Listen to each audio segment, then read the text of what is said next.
ने पवित्र आत्मा के द्वारा मेरे को दिया है वो है कि हमें हर एक परिस्थिति में, चाहे वो खुशी हो, चाहे वो गमी हो, चाहे वो सुख हो, चाहे वो दुख हो, लेकिन हमें प्रभु में बने रहना है।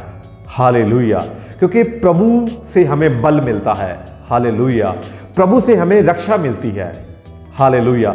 इसमें हम देखेंगे, पुराने नियम की बुक है हबक्कुक, उसमें देखेंगे कि प्रभु का दास, प्रभु का नबी, वो बोलता कि चाहे जो भी कुछ मेरे साथ हो जाए, लेकिन फिर भी मैं यहोवा प्रभु में मगन रहूंगा। हालेलुया। क्या लिखता है उसकी, हम 3:17 से लेकर 19 तक पढ़ेंगे। पहले पढ़ेंगे 17 वचन हम लोग पढ़ेंगे। अंजीर के वृक्ष चाहे अंजीर ना उपजाए, अंगूर की बेलों पर चाहे अंगूर ना लगे, वृक्षों के ऊपर चाहे जैतून ना मिले, और चाहे खेत अन्न पैदा ना करे, बाड़ों में चाहे एक भी भेड़ ना रहे, पशुशाला पशुधन से खाली हो जाए। हालेलुया। इसमें कितनी चीजें वो बोलता है, चाहे वो अंजीर के पेड़ पे फल ना लगे, चाहे अंगूरों की डाली पे फल ना आए, चाहे मेरी भेड़ बकरियां ना रहे, चाहे जो जमीन है, जो खेती है, अन्न देने वाली है, चाहे वो अन्न वहां से ना उपजे, तो बोलता है कि मुझे इसका कोई असर नहीं है। हालेलुया। मुझे कोई परेशानी नहीं है ये चीजें मेरी जिंदगी में अगर घटित होती हैं। आगे क्या लिखता है 18 में, किंतु फिर भी मैं तो यहोवा में मगन रहूंगा। हालेलुया। बोलता है कि मैं यहोवा में फिर भी मगन रहूंगा, मैं अपने रक्षक परमेश्वर में आनंद रहूंगा। और बोलता है कि जो मेरा परमेश्वर है, जो मेरा यहोवा है, वो मेरी रक्षा करेगा, और उसमें मैं क्या रहूंगा, उसमें मैं क्या करूंगा, उसमें मैं मगन रहूंगा।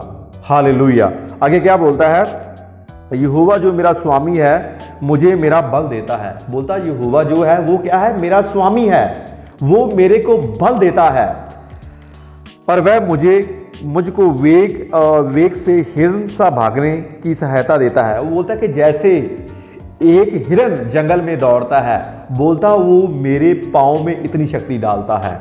हालेलुया। और वह मुझको सुरक्षा के साथ पहाड़ों के ऊपर ले चलता है। हालेलुया। बोलता पहाड़ों पे लेके चढ़ने वाला वो मेरा परमेश्वर है। हालेलुया। और उसकी मैं क्या करूंगा, उसकी मैं स्तुति, उसकी मैं भक्ति, उसकी मैं आराधना, उसकी प्रशंसा मैं निरंतर करता रहूंगा। हालेलुया। यही है प्रभु के लोगों की निशानी, यही है प्रभु के लोगों का सिंबल। हालेलुया।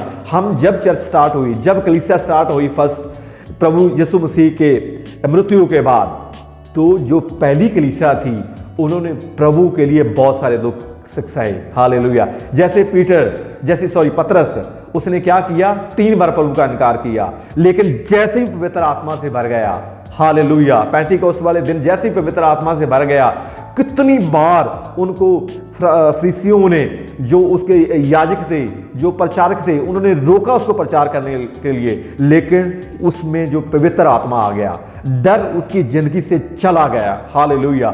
उन्हें हर एक परिस्थिति में, हर एक कंडीशन में उसने क्या किया, उसने प्रभु का स्तुति का गुणगान किया, उनके प्रभु का वचन लोगों में बांटा। हालेलुया। ऐसे ही हबक्कुक प्रभु का नबी कहता है, यदि कोई भी चीज मेरा साथ ना दे, चाहे मेरे माल डंगर, पशु, खेती, जमीन, जो भी सब नाश हो जाए, लेकिन फिर भी मैं प्रभु की स्तुति करूंगा, फिर भी मैं यहोवा की स्तुति में मगन रहूंगा। हालेलुया। प्रभु के लोगों, यही है हमारी जिंदगी, कि चाहे जो भी हो जाए, चाहे हमारी जिंदगी में सुख है फिर भी प्रभु की स्तुति करनी है, चाहे दुख है फिर भी प्रभु की स्तुति करनी है। यही हमारा काम है, यही हमारा प्रभु हमें समझा के गया है। हालेलुया। तो इसलिए क्या करना है, जैसे आपने देखा होगा कि संत पौलुस कितनी बार वो जेल में गया, कितनी बार उसने कोड़े खाए, लेकिन फिर भी बोलता है कि मैं प्रभु में आनंदित हूं। हालेलुया।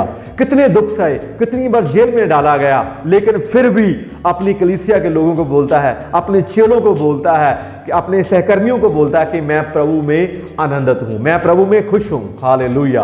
प्रभु के लोगों, हमारी जिंदगी में चाहे जितनी भी परेशानियां आ जाएं, लेकिन हमें क्या करना है, प्रभु में आनंदित रहना है। हालेलुया। हमने प्रभु की स्तुति करनी है। हालेलुया। हमें प्रभु के गुणगान करने हैं, ताकि हम प्रभु से जिंदगी का जो मुकुट पा सकें। हालेलुया। आओ मेरे साथ आंखें बंद करें और दुआ करें।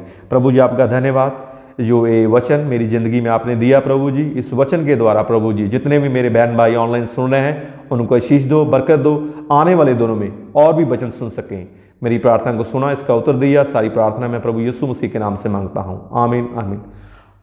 हालेलुया।